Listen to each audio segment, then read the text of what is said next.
अब यही उसके लिए स्टेज बन गया है। फिर भी उसे पूरा भरोसा था कि चाहे थियो कितना भी मजबूत क्यों न हो गया हो, फैमिली हेड का एक वार झेलना उसके बस की बात नहीं थी। लेकिन थियो सिर्फ मुस्कुरा रहा था, क्योंकि उसे पहले से अंदाजा था कि एड क्या सोच रहा है। एड नहीं जानता था कि बिगिनर मिशंस के दौरान थियो को एक खास रिवॉर्ड मिला था। काइल ने भी थियो में आए बदलाव को महसूस किया, लेकिन उसने ज्यादा पूछताछ नहीं की। वो आगे बढ़ा और बोला, तैयार हो? मैं आमतौर पर ग्रेट स्वॉर्ड इस्तेमाल करता हूँ, लेकिन तुम जैसे लड़के के लिए जो अभिमाना भी इस्तेमाल नहीं कर सकता, ये जंग लगी आयरन स्वॉर्ड ही काफी है। अगले ही पल काइल के शरीर से एक भयानक ऑरा फूट पड़ी। उसकी आंखों में ऐसी ताकत थी कि वहाँ मौजूद हर इंसान पर दबाव महसूस होने लगा। लेकिन थियो पहले से तैयार था। उसने पहले ही एक्सपीरियंस पोशन इस्तेमाल कर लिया था, जिससे उसका स्ट्रेंथ स्टैट 3 गुना हो चुका था। अपनी मौजूदा ताकत के साथ उसे लग रहा था कि शायद वह अपने पिता का वार रोक सके। जैसे ही काइल ने अटैक किया, पूरे अरीना में सन्नाटा छा गया। उसका वार सीधा थियो की तरफ आया। उसकी ताकत इतनी भयानक थी कि जमीन तक टूटने लगी। अगले ही पल पूरे अरीना में धूल और धुआं फैल गया और उसी धुएं के बीच काइल की संतुष्ट आवाज सुनाई दी, इतने सालों बाद आखिर मुझे एक काबिल बेटा मिल ही गया। उसी समय सिस्टम नोटिफिकेशन सामने आ गया। Congratulations, you have completed the mission. Inventory access has been unlocked. Additional reward 1 blue key. जब थियो ने दोबारा अपनी आंखें खोली तो सबसे पहले सिसिलिया ने उसका हाथ कर पकड़ लिया। उसकी आंखों में साफ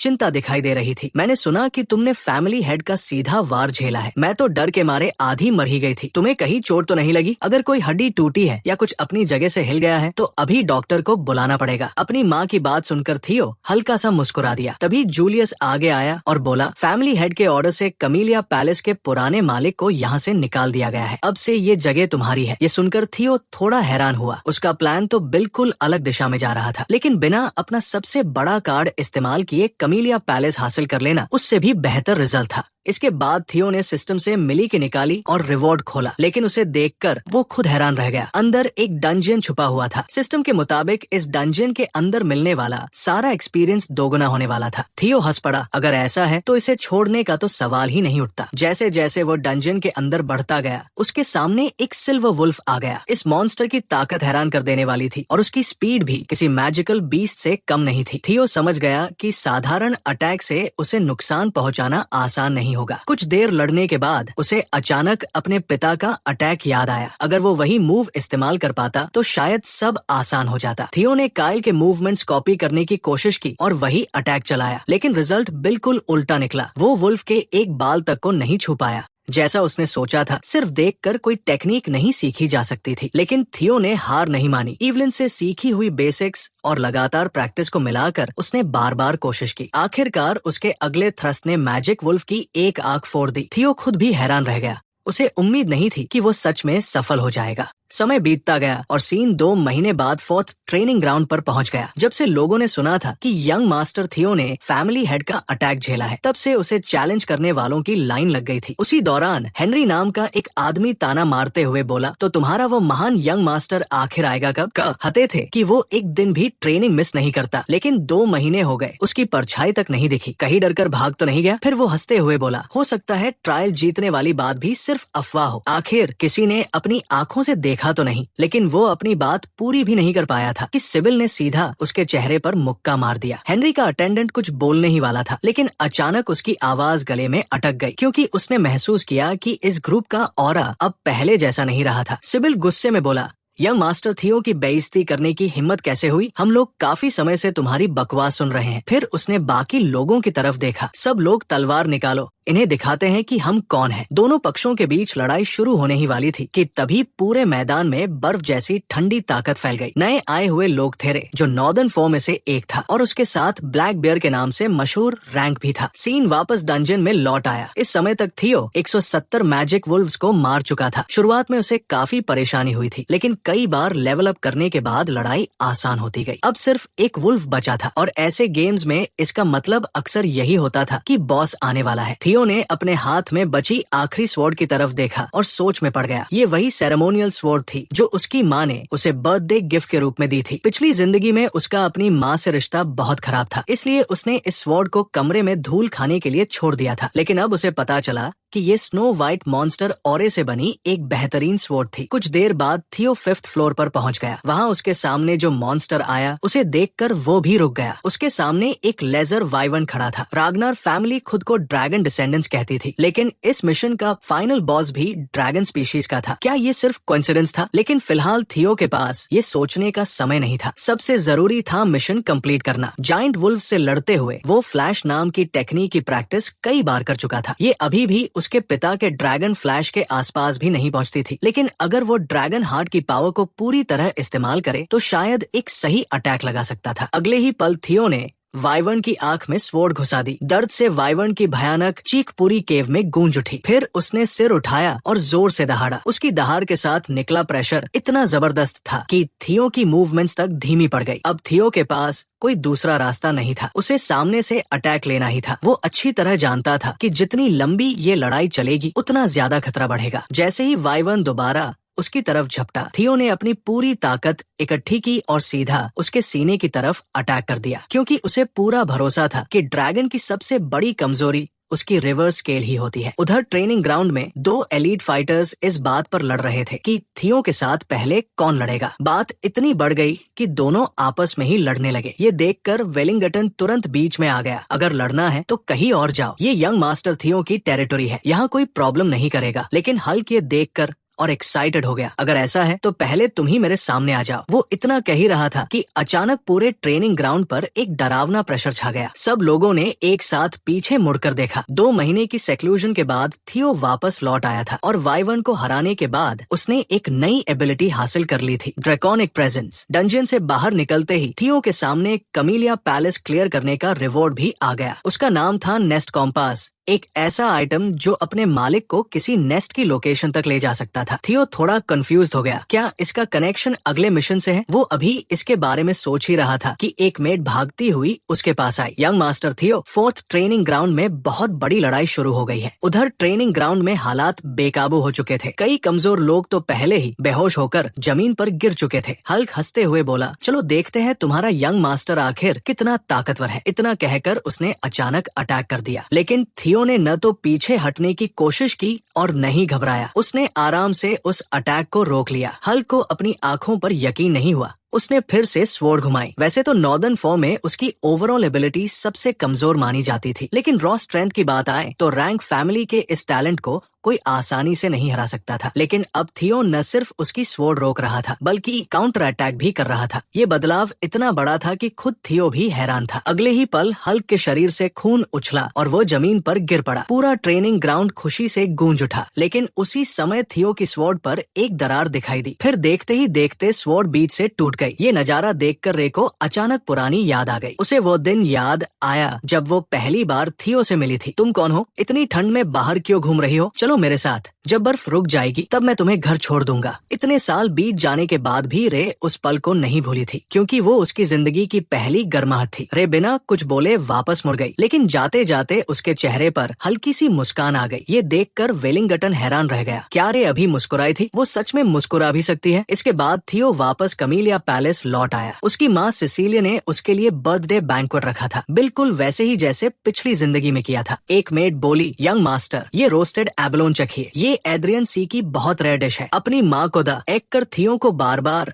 उसकी पिछली जिंदगी वाली मौत याद आ रही थी। वही दर्दनाक सीन उसके दिमाग में घूम रहा था। ये सोचते ही उसने तुरंत एबलोन उठाकर खाया और मुस्कुराकर बोला, मदर, आपने जो खाना बनाया है वो सच में बहुत स्वादिष्ट है। जब सिसिलिया ने देखा कि थियो को गिफ्ट की गई स्वॉर्ड टूट चुकी है तो वो तुरंत गुस्सा हो गई। उस बेकार बूढ़ी औरत ने कहा था कि ये स्वॉर्ड स्नो वाइट मॉन्स्टर ओरे और एबनी वुड से बनी है। उसने तो कसम खाकर कहा था कि ये कभी नहीं टूटेगी। ये सुनकर थियो थोड़ा चौंक गया। एबनी वुड गाइया जंगल का बेहद रेयर मटेरियल था। ये एक अजीब पौधा था जो आयरन को खाकर बढ़ता था। उसमें लकड़ी जैसी लचक होती थी, लेकिन ताकत स्टील से भी ज्यादा होती थी। इसलिए वो दुनिया के सबसे कीमती फॉर्जिंग मटेरियल्स में से एक माना जाता था। थियो के मन में सवाल उठा, मदर को ऐसी स्वॉर्ड आखिर मिली कहाँ से? सिसिलिया गुस्से में बोली, नहीं, ये ऐसे नहीं चलेगा, मुझे अभी उसके पास जाना होगा। फिर उसने थियो की तरफ देखा। अब लोग तुम्हारी टैलेंट को पहचानने लगे हैं। ऐसे समय पर छोटी छोटी चीजें भी जरूरी होती है। हम और देर नहीं करेंगे, अभी चलते हैं।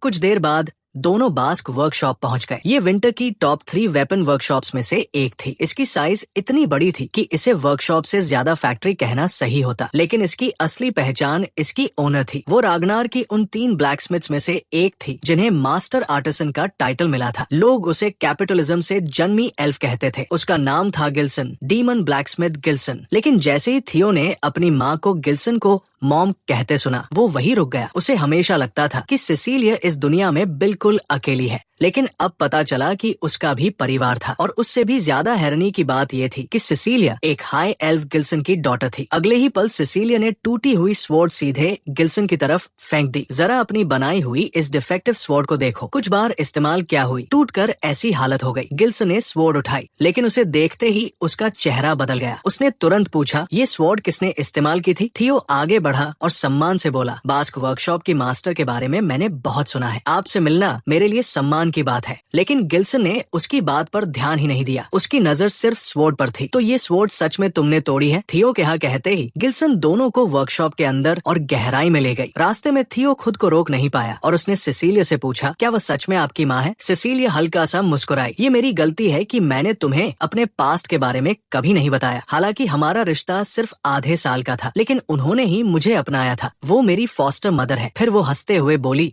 मदर को हमेशा सुंदर चीजें पसंद थी। शायद इसी वजह से उन्होंने मुझे अपनी डॉटर बना लिया था। लगता है उस समय उन्हें मैं काफी पसंद आ गई थी। थियो फिर भी कंफ्यूज था। तो बाद में आप उन्हें छोड़कर क्यों चली गई? इस बार जवाब सिसिलिया ने नहीं बल्कि गिल्सन ने दिया, क्योंकि ये खुद जाना चाहती थी। इसे लगा कि रागनार फैमिली हेड की वाइफ बनना बहुत बड़ी बात होगी। मौत का जाल सामने दिख रहा था, फिर भी इसमें कूद गई। गिल्सन ने गहरी सांस ली और आगे बोली, आज तक जिंदा है, यही अपने आप में चमत्कार है। और फिर पिछले साल अचानक वापस आ गई। अपने बेटे के लिए स्वॉर्ड बनवाने की जिद करने लगी। इसकी हिम्मत सच में कमाल की है। थियो अपनी माँ को अपने लिए गिल्सन से बहस करते हुए देख रहा था। उसे यकीन ही नहीं हो रहा था कि उसकी माँ का ये रूप भी है। पिछली जिंदगी के आखिर तक भी वो अपनी माँ के पास्ट के बारे में कुछ नहीं जानता था। अब सोचने पर उसे लगा कि वो सच में एक बुरा बेटा था। लेकिन एक बात उसे समझ नहीं आ रही थी, अगर डीमन ब्लैकस्मिथ गिल्सन उसकी माँ की इतनी परवाह करती थी तो पिछली जिंदगी में उसने उनकी मदद क्यों नहीं की? तभी गिल्सन अचानक रुक गई। मेरा रूम आगे है, सिसिलिया तुम बाहर इंतजार करो। इतना कहकर वो सीधे थियो को अपने साथ अंदर ले गई। रूम में पहुंचते ही उसने बिना समय बर्बाद किए पूछा, क्या तुम्हें एंशिएंट ड्रैगन का रेलिक मिला है? थियो थोड़ा हैरान हुआ। आप मेन फैमिली के गार्डियन ड्रैगन के एंसेस्टर की बात कर रही है? मैंने बस इतना सुना है कि उसे विंटर में कहीं छिपाया गया था। ये सुनते ही गिल्सन ने टूटी हुई स्वॉर्ड उठा ली। अभी अनजान बनने की कोशिश कर रहे हो? अगर तुम्हारे पास रेलिक नहीं होता तो मेरी बनाई स्वॉर्ड की ये हालत कभी नहीं होती। फिर उसने गहरी सांस ली। छोड़ो, तुम्हें दिखाना ज्यादा आसान होगा। इतना कहकर उसने आयरन चेन से बंद एक स्वॉर्ड केस निकाला और थियो से पूछा, क्या तुम्हें इसमें कुछ दिखाई दे रहा है? केस को देखते ही थियो की आंखें फैल गई। वही नीली रोशनी, बिल्कुल वैसी ही जैसी सिस्टम मिशन के रिवॉर्ड्स में दिखाई देती थी। गिल्सन ने उसका रिएक्शन देख लिया। इसके अंदर एक ऐसी चीज है जिसे मैं सालों से पाना चाहती थी, लेकिन मुझे इसमें कुछ भी महसूस नहीं होता। फिर उसने आगे कहा, लेजेंड के मुताबिक मिथ एज में एंशिएंट ड्रैगन ने अपना एक फैंग निकालकर उससे एक स्वॉर्ड बनाई थी। वही स्वॉर्ड है cursed blade, moon white sword. Gilson ने थियो की तरफ देखा। अगर तुम इस बॉक्स की सील खोलकर स्वॉर्ड निकाल लेते हो तो ये स्वॉर्ड तुम्हारी होगी, लेकिन एक गलती हुई तो जान भी जा सकती है। तो बताओ, कोशिश करोगे? थियो हल्का सा हंस पड़ा। जब चीज खुद चलकर मेरे सामने आ गई है तो मैं मना कैसे कर सकता हूँ? ये कहते हुए उसने ब्लू की निकाली। जैसे ही उसने की को घुमाया, स्वॉर्ड केस से